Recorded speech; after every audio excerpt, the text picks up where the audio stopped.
New TV Telugu BRS party నుంచి suspension కు గురైన ఆ పార్టీ ఎమ్మెల్సీ కవిత సంచలన ప్రకటన చేశారు. ఎమ్మెల్సీ పదవికి బీఆర్ఎస్ పార్టీ ప్రాథమిక సభ్యత్వానికి రాజీనామా చేస్తున్నట్టు ఆమె ప్రకటించారు. హైదరాబాద్ లోని జాగృతి కార్యాలయంలో నిర్వహించిన మీడియా సమావేశంలో ఆమె ఈ మేరకు తన నిర్ణయాన్ని వెలువరించారు. తన రాజీనామా లేఖను మీడియా ముఖంగా చూపించారు. నేను కేసీఆర్ గారిని పెద్దల్ని రిక్వెస్ట్ చేసేది ఒకటే, ఈయన చేస్తున్న నక్కజిత్తుల్ని దయచేసి గమనించండి. ఇలా నేను బయట పోతా కావచ్చు, నాదేముంది, ఉద్యమంలోకి వెళ్ళి వచ్చిన వాళ్ళ ఉద్యమంలోకే పోతా, నాకు భయం ఏముంటుంది, నాకు ఎన్నడూ పదవుల మీద ఆశ లేదు.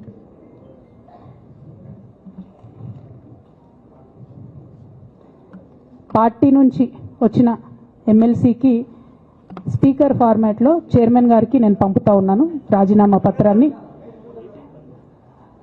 అట్లానే బీఆర్ఎస్ పార్టీ ప్రాథమిక సభ్యత్వానికి కూడా గౌరవ పెద్దలు కేసీఆర్ గారికి రాజీనామాను పంపుతా ఉన్నాను.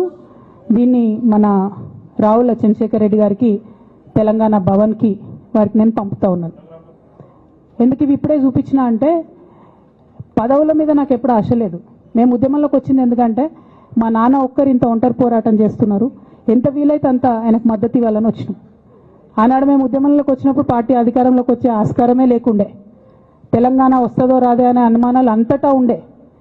మేము ఉద్యమంలో కొట్లాటలో లాఠీ దెబ్బలు తినడం కోసం, జైల్లోకి పోవడం కోసం ఆనాడు వచ్చిన ఉద్యమంలోకి అధికారంలోకి వస్తామనుకొని రాలే. రామన్న అయినా నేనైనా కేవలం నాన్న కోసమే వచ్చిన ఉద్యమంలోకి. అందుకే మా కుటుంబం మీద కుట్ర. ఈ కుట్రను గమనించమనే నేను మా కుటుంబాన్ని కోరుతా ఉన్నా.